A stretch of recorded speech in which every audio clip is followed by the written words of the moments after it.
I didn't choose the poetry princess life. It chose me.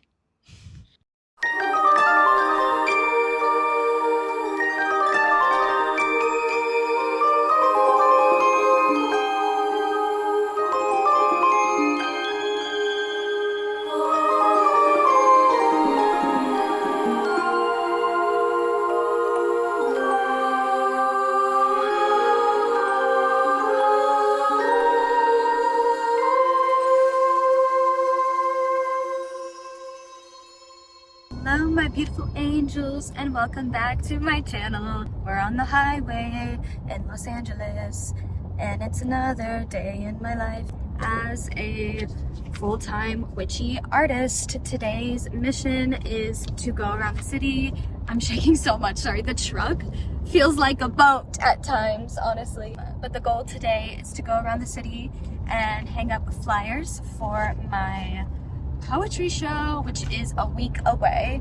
I'm in full promotion mode, rehearsal mode, preparing for it. So this is quite literally a poetry princess vlog. And right now we're on our way to the witch's cottage, which is this new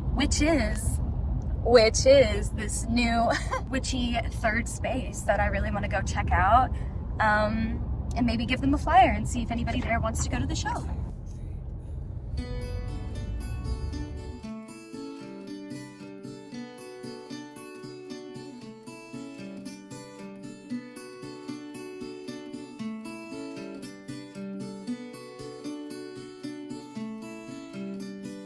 This is such a cute vibe already. Look, it's so like fairy core. Smack in the middle of North Hollywood. Oh my goodness. The little spiral tiles. Oh my god. Can like leave offerings. So cute. Little lavender garden area. They're making a little spiral in their garden.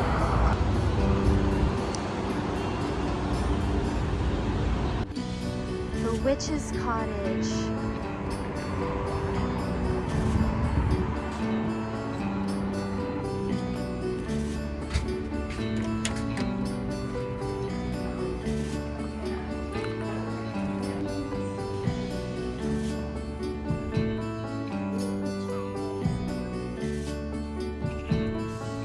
The Witch's Cottage opened up a few weeks back to act as a comforting, witchy-themed third space, and I've been dying to check it out, and the ambiance of this place did not disappoint, with its little magical details in every corner, with multiple rooms filled with witchcraft-themed decorations and art pieces.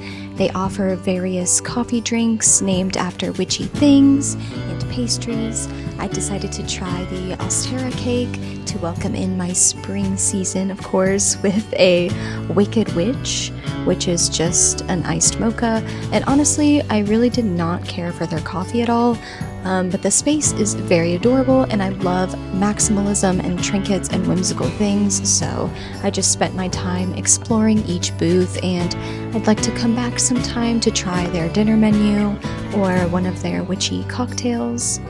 I'm always looking for spots and shops for witches in the city, and when I find them, I just get so excited.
is a hot, hot, hot day here in the valley. Literally, we just skipped spring and went straight to summer here in California. If you're here, you know. But we are in Burbank right now, and we're gonna hit up a few more of our favorite spots. I wanted to take you guys to another witchy spot.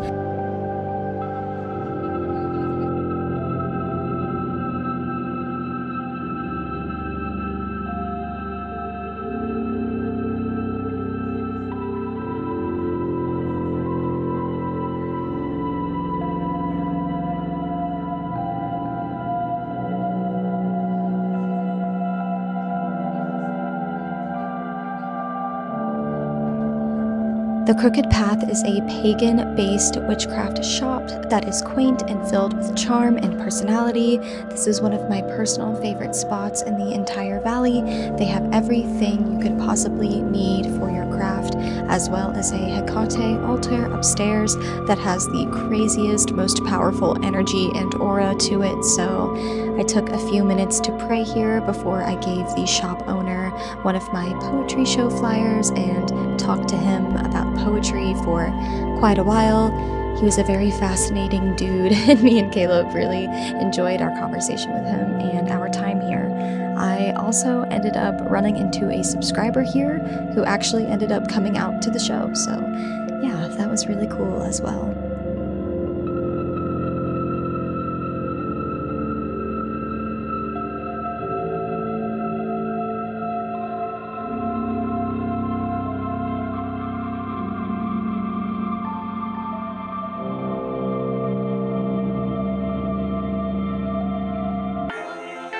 Anytime Caleb and I are in the valley, we always hit up Bob's Big Boy for lunch because it is our favorite diner in all of LA County for its good prices, delicious food, welcoming Americana atmosphere.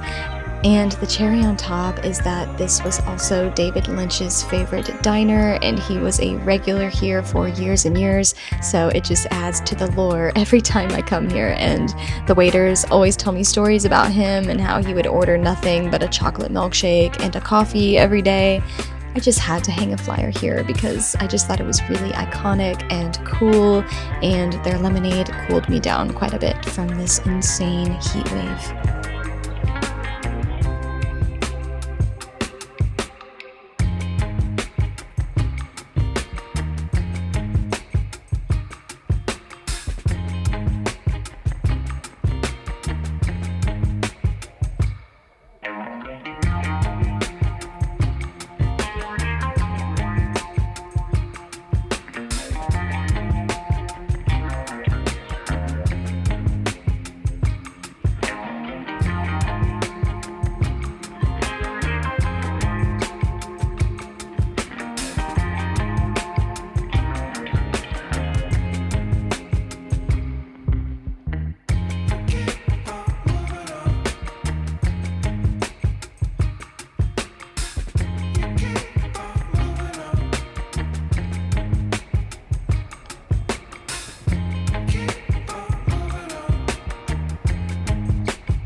Venturing around the valley and around Highland Park to continue to hang up my flyers advertising the show, and I really practiced being present in that moment and enjoying the journey because this is simply always what I've wanted to do with my life, and these are the memories that I will really cherish forever. We went to so many storefronts in the area, flower shops, retro antique furniture stores, record stores, vintage clothing stores, anywhere that would take a flyer, we went and introduced ourselves and met so many interesting people along the way. No matter how hard it can be to live here sometimes, it's these things that remind me of why I love this city so much. What a beautiful day this was.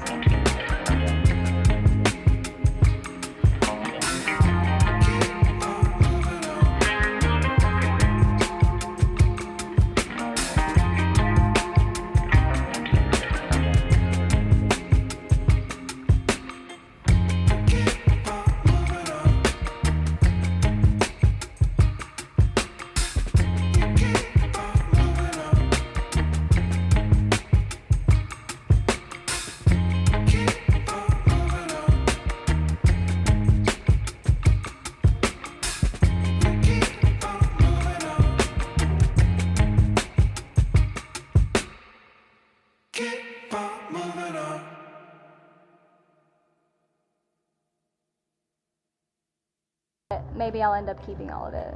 It's actually a cool vibe. It's just in my this, yes. But if you want to try her on, okay, cool. of course. So I'm just like, yeah, I'll write her. I know, I've been seeing it. Thinking about it. Oh, so pretty. I'll remember that. Cute. What do you think? Do you think you can move your arms up like high? It's a little restricting, huh? But you do like to move your like arms like up. Yeah, I might want to. But it is good. You are a gunny sack girl. Here we go.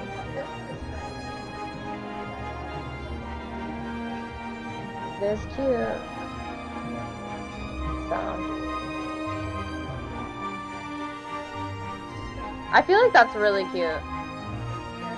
And if you're a little worried that things are gonna fall, I would maybe do like a little safety pin at the back. So cute. Oh yeah, what is it tight? Oh yeah, do you want me to adjust that before we? Yep.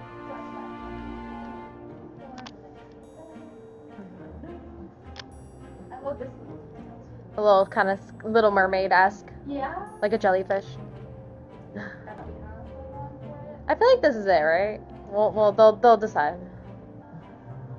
What do we think, guys? It's too long. It's too long. But there, or maybe enough. Or a photo or something. Just love the detail. I know, it's so pretty. I love like the color wave of it. It's like coffee stain. Yeah, it's like I'm a coffee stained paper. Exactly. And recording it. It's giving old column, you know? Where'd Karissa go? I don't know, it's just column. Hey guys, it is the next day after all of the flyer hanging around town. It is so freaking hot in Los Angeles. My hair feels like a blanket on my person. Truly, I might throw her up in a clip here in a second. I just got home from downtown. I went downtown for a minute to go to my friend Elizabeth's studio and have a little dress try on moment, preparing for this show, Poetry Princess Vlog. That's exactly what this is. That's what you signed up for. They were all so beautiful. It was really hard to choose a dress, but also not so hard because the one I ended up choosing ended up being just like I had a feeling as soon as I saw it on the hanger that I was going to choose that one. And I'm just getting so excited for my show. So excited, so excited. It just feels like the right dress to perform this EP in, and more than just the EP, like performing some Metamorphosis tracks as well, but they're going to be reworked. So like, I guess I could just tell you now because who actually cares? I'm working on, for the anniversary of Metamorphosis, which is on August 22nd, I'm working on doing a little like Metamorphosis reimagined type of EP. So like it won't be the whole album, but my favorite poems on the album are going to be like re-recorded and reworked with different instrumentation, and I'm kind of calling it like the chamber versions, which is like, if you're a Florence and the Machine fan, you'll know on her new album she had like chamber versions of some of her songs. My craft table is such a mess, just don't look at it, okay? You know what? This will be like free advertising. Oh, what is that? It's free advertising. Who needs a billboard? It just sparked an idea in my head because I've always wanted to kind of revisit Metamorphosis one day anyways, and maybe like come at it from a different angle because I really love those poems. They're some of my favorite poems that I've ever written. So basically I'm like working on chamber versions of those tracks, and I'm going to be performing a few of them live at this show, so you don't want to miss it. You want to be the first to hear the Metamorphosis chamber versions.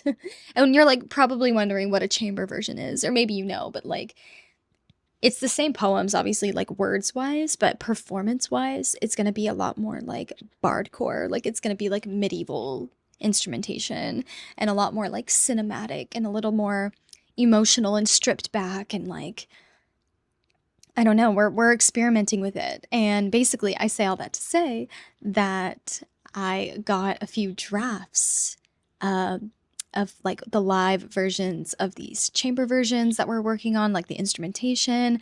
There's no vocal laydown on these yet, but like these are the instruments I'm going to be using for the live show. And I wanted to listen to them with you on camera and give you a little sneak peek to just, I don't know, build the hype around the show. You want to come out, okay? You want to come out because it's going to be an epic night.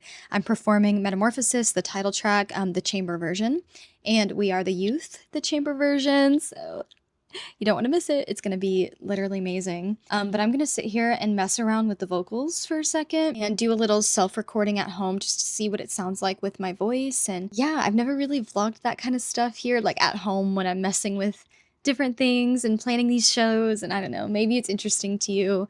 But I kind of want to play some of this for you because it's really, really, really cool. But basically, the dress that I chose, I forgot to talk about the dress.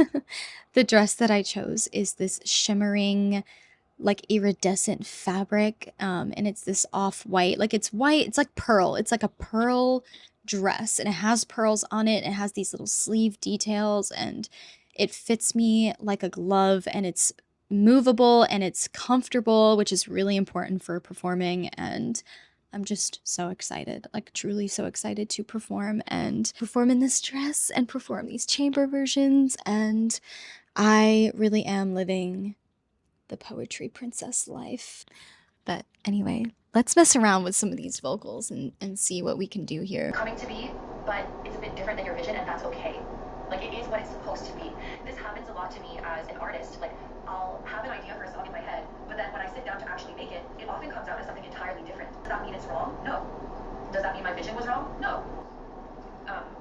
Okay, what thought this manifestation process was gonna look, but I think they're saying, like, you haven't done anything wrong, and give things time to manifest more fully, and you'll see the vision.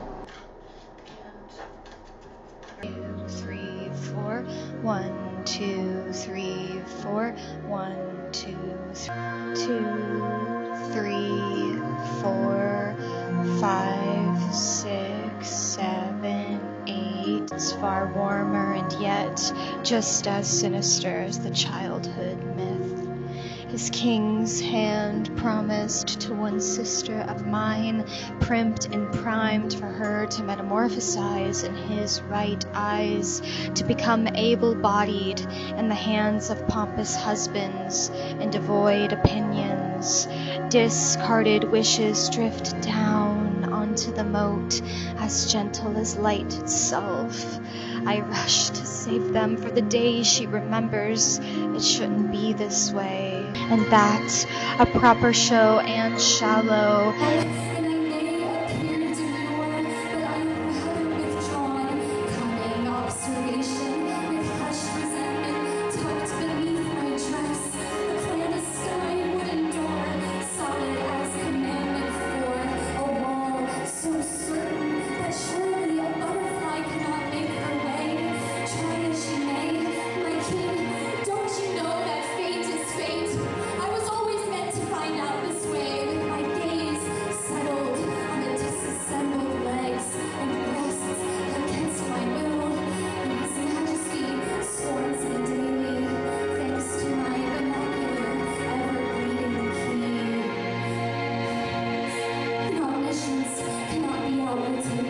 So he caught me with ease, his hands far larger than thee.